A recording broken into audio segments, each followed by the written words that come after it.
Hello everyone. आज मैं आपको जो पढ़ाने वाला हूँ वह है रॉयल्टी अकाउंट में लेजर पोस्टिंग। इसके पिछले वीडियो में मैंने लास्ट वीडियो में आपको रॉयल्टी अकाउंट में कौन कौन सी जनरल एंट्रियाँ की जाती हैं लेजी और लैंडलॉर्ड के यहाँ, ये मैंने आपको बताया था। आज मैं आपको रॉयल्टी अकाउंट के कौन कौन संबंधित लेजर हैं लेजी और लैंडलॉर्ड क्या, ये डायरेक्टली बताऊंगा कि कैसे इसकी पोस्टिंग की जाती है। अब डायरेक्ट जो भी लेजर पोस्टिंग करेंगे वह एनालिटिकल टेबल बेस पर होगी। एनालिटिकल टेबल या एनालिसिस टेबल के आधार पर ही लेजर पोस्टिंग की जाती है। तो चलिए स्टार्ट करते हैं। सबसे पहले in the books of lazy की बात करेंगे तो देखिए, in the books of lazy जो है कौन कौन से अकाउंट मेंटेन करेगा इसको आपको समझना होगा। लेजी जो है सबसे पहले मेंटेन करेगा रॉयल्टी अकाउंट, फिर मेंटेन करेगा लैंडलॉर्ड अकाउंट और फिर मेंटेन करेगा शॉर्ट वर्किंग अकाउंट। वैसे तो लेजर जो है बीचों बीच बनाए जाते हैं, लेकिन मैं चाहूंगा कि आपको दोनों जो है एक साथ कंपेयर करके बताया जा सके। तो चलिए स्टार्ट करते हैं। ऐसे ही चलिए स्टार्ट करते हैं, फिर करके आपको बता देंगे फिर से। पहला है रॉयल्टी अकाउंट। रॉयल्टी अकाउंट जो है देखें तो यहां पर समझना ये है, रॉयल्टी एक प्रकार का एक्सपेंस है। किसके लिए? लेजी के लिए, क्योंकि उसको पैसा देना है। तो इसकी एंट्री जो होगी टू लैंडलॉर्ड बाय पेनल होगी, to landlord and by penal account. जब भी कोई पेनल अकाउंट से संबंधित होता है तो वो अमूमन एक्सपेंस होता है। तो ये ध्यान रखना है कि टू लैंडलॉर्ड बाय पेनल ये तब तक लिखते रहें जब तक आपकी रॉयल्टी या आपका एग्रीमेंट चल रहा हो। ठीक है, ये first year, second year, third year, fourth year, जितने साल का एग्रीमेंट होगा उतने साल तक एक ही चीज लिखेंगे, to landlord by penal. Landlord का नाम पता है तो लैंडलॉर्ड का नाम लिखेंगे, जैसे लैंडलॉर्ड का नाम श्याम है तो टू श्याम बाय पेनल, ऐसे चलेगा। अगला देख लेते हैं। अगला जो लेजर है वह है लैंडलॉर्ड अकाउंट, लैंडलॉर्ड्स अकाउंट। अब आपको ध्यान देना है, इसी लेजर को लिखें, रॉयल्टी में लैंडलॉर्ड को डेबिट किया गया है, रॉयल्टी में लैंडलॉर्ड को डेबिट किया गया है तो लैंडलॉर्ड में रॉयल्टी को क्या करेंगे? क्रेडिट करेंगे। एक बात मैं आपको और बताना भूल गया कि जान ले कि ये जो भी एंट्री होगी वो एंड ऑफ द ईयर होगी, and of the first year, and of the second year, and of the third year, ऐसे। तो चलिए ये ध्यान देंगे, रॉयल्टी में लैंडलॉर्ड क्या है? डेबिट है, तो लैंडलॉर्ड रॉयल्टी का होगा क्रेडिट। तो टू ये हो गया आपका, ठीक है, बाय रॉयल्टी अकाउंट। कैसे? एक बार फिर समझ लें, रॉयल्टी में लैंडलॉर्ड को डेबिट किया गया है तो लैंडलॉर्ड रॉयल्टी को क्या करेगा? क्रेडिट करेगा। ठीक है, पेमेंट जो होता है लैंडलॉर्ड को बैंक से होगा या कैश से होगा, तो टू बैंक। क्लियर? अब आपको समझना है, एक बहुत ही महत्वपूर्ण बात समझा दूं आपको। रॉयल्टी और बैंक तभी बराबर होंगे जब एमआर रॉयल्टी के इवन होगी। ध्यान रखेंगे, जब मिनिमम रेंट और रॉयल्टी बराबर होगा तो यहां पर रॉयल्टी और बैंक अमाउंट एकदम बराबर आएगा आपका। क्लियर? जब एमआर रॉयल्टी से बड़ा होगा तो आप SW में जाएंगे। SW मतलब शॉर्ट वर्किंग। शॉर्ट वर्किंग का मतलब क्या है? लॉस। और जब रॉयल्टी MR से बड़ी होगी तो शॉर्ट वर्किंग रिक्यूब में जाएंगे एज ए प्रॉफिट। ठीक है, तो ये समझना है कि ये वाली जो एंट्री आप देख रहे हैं ये इवन एकदम बराबर होगा। बराबर कब होगा? जब MR रॉयल्टी के बराबर होगा, नो प्रॉफिट नो लॉस। अगर लॉस हुआ तो शॉर्ट वर्किंग कहां लिखी जाएगी? ये आप समझ लीजिए, डायरेक्ट समझ सकते हैं। आपको ये बराबर करना है। जैसे मान लीजिए कि ये कंडीशन क्रिएट हुई, एमआर मतलब minimum rate as a bank, आपको 100 रुपए बैंक से दे रहे हैं, रॉयल्टी आप भी कम कोई काल्पनिक अमाउंट ले लेते हैं 80 रुपए, तो जाहिर सी बात है 20 रुपए कहां लिखना है, क्लियर कर लीजिए। तो जहां कम होगा बस वही लिख दीजिए short working account. Short working account 20 रुपए, तो ये देखिए बराबर हो गया। क्लियर, ये इवन हो गया। ठीक है, अगर ये पोजीशन उल्टी हो जाए, रॉयल्टी ज्यादा हो जाए, एमआर कम हो जाए, अगर मैं इसको 120 कर दूं सपोज दैट, तो यही शॉर्ट वर्किंग आपकी इधर आएगी, क्योंकि आपका बैलेंस इधर कम है। कै रुपए कम है? 20 रुपए। तो 2 शॉर्ट वर्किंग अकाउंट 20 रुपए। आपको बस ये ध्यान रखना है, इसके आधार पे भी कर सकते हैं। लॉस होगा तो शॉर्ट वर्किंग क्रेडिट होगी, प्रॉफिट होगा तो शॉर्ट वर्किंग डेबिट होगी। क्लियर, मेन आधार ये है, आपको समझना होगा कि by royalty to bank, by royalty to bank लिखते रहिए। जब आपको लगे कि रॉयल्टी और बैंक का अमाउंट, बैंक मतलब पेमेंट टू लैंडलॉर्ड अमाउंट, बराबर नहीं हो रहा है, तो कितने रुपए रख देंगे बराबर हो जाएगा, किस साइड रखेंगे बराबर हो जाएगा, ऑटोमेटिक अकाउंट क्रिएट हो जाएगा। तो कभी शॉर्ट वर्किंग इधर लिखी जाएगी, कभी शॉर्ट वर्किंग इधर लिखी जाएगी। क्लियर, तो कैसे कंपेयर करेंगे? रॉयल्टी कंपेयर किससे करेंगे? बैंक से।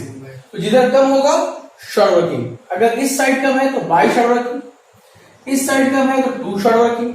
क्लियर, और बाय शॉर्ट वर्किंग अमूमन आपको तभी मिलेगा जब लॉस होगा, और 2 शॉर्ट वर्किंग तभी मिलेगा जब प्रॉफिट होगा। तो एक बार मैं आपको फिर से समझा देता हूं। मान लीजिए देखिए ये है 2 बैंक हो गया एंड बाय रॉयल्टी हो गई। ठीक है, अब आपको समझना है बैंक से 100 रुपए दे रहे हैं, रॉयल्टी 80 रुपीज है, तो बराबर करने के लिए शॉर्ट वर्किंग इधर लिखी जाएगी। अगर ये मैं 120 रुपए कर दूं, अब शॉर्ट वर्किंग इधर लिखी जाएगी। बस आपको ध्यान रखना है कि जितना कम होगा उतना अमाउंट लिख करके शॉर्ट वर्किंग लिख देंगे, बस इतना करना है आपको। क्लियर, किस अकाउंट की बात करेंगे? लैंडलॉर्ड। ठीक है, अब आप अगला देखें। अगला जो अकाउंट है वो सबसे महत्वपूर्ण है। इस अकाउंट में लोग परेशान हो जाते हैं, बच्चे परेशान होते हैं। इसके लिए मैं आपको एक छोटी सी चीज बना दिखाता हूं। पहले जब आप एडिकल टेबल बनाते हैं, आप पहले इससे पहले आप जो है रॉयल्टी पार्ट 1 देखें। मैंने पार्ट 1 जो बनाया था उसमें बेसिक इंफॉर्मेशन टेबल, ये एडिकल टेबल मैंने बनाया था। टेबल में आपको 3 कॉलम चाहिए। SW चाहिए, SW मतलब क्या होता है? लॉस। ठीक है, शॉर्ट वर्किंग रिक्यूब चाहिए, ये क्या होता है? प्रॉफिट। और शॉर्ट वर्किंग अनरिक्यूब चाहिए, ये क्या होता है? Net loss. ठीक है, अब आपको समझना ये है कि इन्हीं 3 कॉलम का यूज करना है अगले अकाउंट में। अगले अकाउंट का नाम क्या है? Short working account. ठीक है, short working account. Short working account में भी ध्यान रखना, एंड ऑफ द ईयर ही जो भी कार्य करेंगे एंड ऑफ द ईयर करेंगे। अगर शॉर्ट वर्किंग आ रहा है, शॉर्ट वर्किंग में कोई पैसा है, तो आप 2 लैंडलॉर्ड में ले जाए, लैंडलॉर्ड 2 में हो जाएगा। ठीक है, और अगर प्रॉफिट में है तो ये अपोजिट हो जाएगा, बाय लैंडलॉर्ड हो जाएगा, और इधर होगा तो क्या हो जाएगा? By penal account. ठीक है, इसका ध्यान रखते हुए बनाएंगे। और ये ध्यान रखेंगे कि इन तीनों के साथ साथ बैलेंस सीडी और बैलेंस बीडी का भी ध्यान रखें, कैरी डाउन है ब्रॉड। चलिए मैं एक अमाउंट दे देता हूं, आपको दिखाता हूं। जैसे 100 है, ये 80 रुपए है। ठीक है, और अब मान लेते हैं अभी ये नहीं है। ठीक है, ये फर्स्ट ईयर में है, ये सेकंड ईयर में है, और इसका भी पता नहीं है, बना लेंगे। तो कैसे लिखेंगे? एंड ऑफ ईयर लिखेंगे। अब फर्स्ट ईयर का लिखेंगे 2 लैंडलॉर्ड, एल मतलब लैंडलॉर्ड, 100 रुपए फर्स्ट ईयर में। ठीक है, फर्स्ट ईयर में ना, तो अब देखिए ध्यान रखना है कि फर्स्ट ईयर में अगर लॉस है तो प्रॉफिट कभी नहीं होगा, याद रखिएगा। दोनों में से कोई एक ही होगा, दोनों एक साथ नहीं होंगे। तो आप 2 लैंडलॉर्ड लिखे, इसको अगले साल ट्रांसफर करना होता है। एंड ऑफ द ईयर क्या लिखेंगे? बाय बैलेंस सीडी, 100 रुपए लिखने से बराबर हो गया। अब इसको बिगिनिंग करेंगे, ब्रॉट डाउन करेंगे, beginning of the year. Second year में ये फर्स्ट ईयर था, ये सेकंड ईयर है, ये एंड में था, ये बिगिनिंग में है। क्या लिखेंगे? 2 लैंडलॉर्ड, कितने रुपए? 100। मान लेते हैं सेकंड ईयर में 80 रुपए का प्रॉफिट हुआ, तो यही लैंडलॉर्ड जो डेबिट साइड में था वो क्रेडिट साइड में चला जाएगा। End of the year by landlord's account 80 रुपए, बराबर नहीं है, बैलेंस करेंगे। बैलेंस करने के लिए क्या करना होता है? बाय क्या करेंगे, balance CD, CD means carry down, कितना लिखते बराबर हो जाएगा 20 रुपए। तो देखिए बराबर हो गया ना। अब आपको करना क्या है, इसको थर्ड ईयर में भेजना है। ये काल्पनिक अमाउंट है, बिगिनिंग ऑफ द थर्ड ले लेते हैं, टू बैलेंस बीडी, ध्यान रखना है, सॉरी ये देखिए बीडी होगा, ब्रॉट डाउन लिखना चाहिए था मुझे, मैंने लैंडलॉर्ड लिख दिया, to balance BD, BD means क्या रुपए लेंगे 20 रुपए, क्लियर। अब अगर मैं कह दूं कि थर्ड ईयर में 20 रुपए है, ये थर्ड ईयर में है, तो ये आपको बस इतना करना है, बाई क्या कर देना है, पीएनएल अकाउंट 20 रुपए। अगर मैं कह दूं 10 रुपए है तब तो 10 रुपए ही लिखे जाएंगे, फिर बैलेंस सीडीबीडी करेंगे, सीडीबीडी करते रहिए, इसमें carry down brought down, carry down brought down तब तक करते रहिए जब तक बैलेंस बच रहा है, नहीं बच रहा है तो इवन कर दीजिए। तो बस आप यह ध्यान रखिएगा, शॉर्ट वर्किंग को बनाते समय अगर शॉर्ट वर्किंग में कोई पैसा है लॉस में, टू लैंडलॉर्ड का प्रयोग करें, अगर लॉस नहीं है तो अपोजिट प्रॉफिट जरूर होगा, दोनों में से कोई एक होगा या दोनों नहीं होगा, ये भी ध्यान रखिएगा। अगर प्रॉफिट है तो बाय लैंडलॉर्ड का प्रयोग करें, और दोनों नहीं है तो कोई बात नहीं, न टू लैंडलॉर्ड डेबिट होगा न बाय लैंडलॉर्ड होगा, मतलब लैंडलॉर्ड डेबिट भी नहीं होगा और क्रेडिट भी नहीं होगा।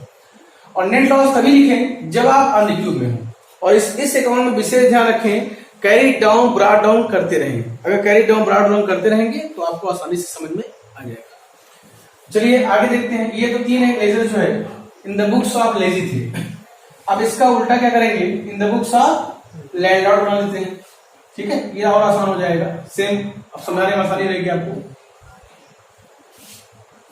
लैंडलॉर्ड, ठीक है। तो रॉयल्टी अकाउंट अभी आपको बताया था, रॉयल्टी अकाउंट में आपने क्या लिखा था, to landlord by PNL account, ये लिखा था ना। तो अब आप क्या करेंगे, लैंडलॉर्ड के रॉयल्टी की जगह बनेगा रॉयल्टी रिसीवेबल अकाउंट, ठीक है। और ये जो पर्सन है इसका जो अपोजिट करेगा, ये जो क्रेडिट है वो इनका डेबिट हो जाएगा टू पीएनएल अकाउंट, क्योंकि अगले के लिए एक्सपेंस होगा, इनके लिए इनकम है। और ये जो लिखेंगे, ये क्या लिखेंगे, बाय लैंडलॉर्ड की जगह अगले पार्टी का नाम लिखेगा क्या, लेजी, जस्ट उल्टा। देखिए ये बाय पे लिखे तो ये टू पे लिखे, ये टू लैंडलॉर्ड लिखे तो ये बाय लेजी लिखे, मतलब आप मेरा नाम यूज कर रहे हो तो मैं आपका नाम यूज कर रहा हूं। अगले अकाउंट का नाम क्या था, लैंडलॉर्ड। लैंडलॉर्ड में आपको मैंने बताया था बाय रॉयल्टी लिखे, टू बैंक लिखे, ठीक। जो कम होगा वो शॉर्ट वर्किंग दोनों चलेगी, अगर इधर कम होगा तो बाय शॉर्ट वर्किंग लिख दें, इधर कम होगा तो टू शॉर्ट वर्किंग लिख दें, दोनों में से एक ही कंडीशन होगी या दोनों नहीं होगी। इनके क्या बनेगा, इनके बनेगा royalty reserve account, sorry landlord बना, लैंडलॉर्ड का उल्टा लेजी, लेजी अकाउंट। अब इसको अपोजिट कैसे लिखेंगे, इसको बदल लीजिए, बाय बैंक, इसको बदल लीजिए, बाय रॉयल्टी लिखेंगे, क्या लिखेंगे, रॉयल्टी रिसीवेबल्स। अब वही करें, बैलेंस कम होगा क्या लिखेंगे, टू शॉर्ट वर्किंग नहीं लिखेगा, क्या लिखेगा, ये पर्सन लिखेगा रॉयल्टी रिजर्व, ये भी लिखेगा रॉयल्टी रिजर्व। अभी डिपेंड करता है कि रॉयल्टी रिजर्व किस साइड आएगा, बैंक और रॉयल्टी रिसीवेबल का जो बीच का अंतर होगा वो रॉयल्टी रिजर्व माना जाएगा। अब वो चाहे डेबिट से भाग रहा हो चाहे क्रेडिट से भाग रहा हो, अगर डेबिट में कम है तो डेबिट लिखें और क्रेडिट में कम है तो क्रेडिट लिखें। यह ध्यान रखिए, अगर कहीं नहीं कम है बराबर है तो कहीं लिखने की जरूरत। अगला अकाउंट इन्होंने बनाया था short working account. Short working account में मैंने बताया था आपको भी कुछ देर पहले कि टू लैंडलॉर्ड का मतलब है कि आप लॉस में हैं, और बाय लैंडलॉर्ड का मतलब है, ठीक है, लैंडलॉर्ड का मतलब है कि आप प्रॉफिट में हैं। ध्यान रखना है कि दोनों में से कोई एक कंडीशन ही आएगी, दोनों कंडीशन एक साथ नहीं आएगी। और बाय लैंडलॉर्ड का मतलब है कि आप नेट लॉस में हैं, ठीक है। और इस अकाउंट को बनाते समय बैलेंस का ध्यान रखना होता है, carry down and brought down. इसको अपोजिट लिखिए, शॉर्ट वर्किंग का उल्टा क्या बनाएंगे, ये रॉयल्टी रिजर्व अकाउंट बनाएंगे। क्यों, रॉयल्टी की जगह ये रॉयल्टी रिसीवेबल बनाते हैं, लैंडलॉर्ड की जगह ये लेजी बनाते हैं, श्योरिटी की जगह रॉयल्टी लेजर बनाते हैं। अब इसको उल्टा कर दीजिए, लैंडलॉर्ड है तो क्या लिखेंगे, टू लेजी। टू लेजी का मतलब यहां पर हम प्रॉफिट में हैं, बाय लेजी का मतलब हम लॉस में चल रहे हैं। अब टू जो इनका पिनर है, इनका बाय टू पिनर होगा, इनका जो बाय पिनर है। सेम प्रोसीजर है, बस आपको ध्यान रखना है कि आप जो है जस्ट अपोजिट वे में एंट्री करेंगे और ये कंडीशन जानते रहेंगे कि कब डेबिट जाना है, कब क्रेडिट जाना है, बैलेंस कब उपयोग करें। तो ये तो आपको मैंने रॉयल्टी अकाउंट में कौन कौन से लेजर बनाए जाएंगे इसको मैंने आपको बताया। आप नोट डाउन कर लेंगे, सीखेंगे, समझ में आएगा। अब इस चैप्टर का कॉन्सेप्ट खत्म करते करते मैं आपको बता दूं कि इसमें आपको, जैसे मैंने बताया कि लेजी है तो लैंडलॉर्ड होगा, ठीक है। ये कोल माइन पे था, किस पे था, कोल माइन पे, कोयले खान पे। अगर पेटेंट है तो यहां हो जाएगा पेटेंटी एंड पेटेंट होल्डर, ठीक है। अगर यहां पर ऑथर पब्लिशर होगा तो यहां राइटर हो जाएगा। राइटर को हम लोग जो है ऑथर भी बोलेंगे, ठीक है, ओके।